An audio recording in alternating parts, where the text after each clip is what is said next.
పొద్దున్నే లేవగానే ఒక వీడియో అయితే చూశాను. ఆ వీడియో చూడగానే నాకైతే పిచ్చ కోపం వచ్చింది, అలాగే చాలా బాధ కూడా లేసింది.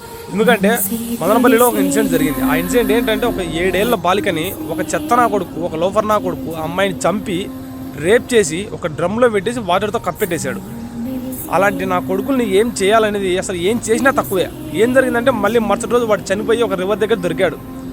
వాడు కానీ చనిపోకుండా ఉనింటే ఆ ఫ్యామిలీ వాడిని పక్కా చంపి పాతి పెట్టేసేది. ఎందుకంటే చాలామంది పబ్లిక్ ఆ ఫ్యామిలీకి సపోర్టివ్గా ఉండి నిన్నటి నుంచి ఫైట్ చేస్తున్నారు. వాళ్ళకి థ్యాంక్స్ చెప్పాలి ఫస్ట్ ఆఫ్ ఆల్. ఎందుకంటే ఒక ఇన్సిడెంట్ జరిగితే ఎవరు సపోర్ట్ చేయని ఈ రోజుల్లో ఆ ఫ్యామిలీకి ఎంతోమంది సపోర్టివ్గా ఉండి ధైర్యం చెప్తూ అలాగే వాళ్ళకి నిన్నటి నుంచి ఫైట్ చేస్తున్నారు. ఇలాంటి జరగడానికి చాలా అంటే చాలా ముఖ్య కారణాలు వెనకాల చాలానే రీజన్స్ ఉన్నాయి.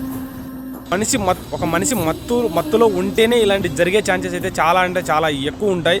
సో ఇలాంటి కంటిన్యూస్గా జరుగుతూనే ఉన్నాయి, ఎప్పటి నుంచో జరుగుతూనే ఉన్నాయి. ఎలాంటి మార్పు అయితే రావట్లేదు.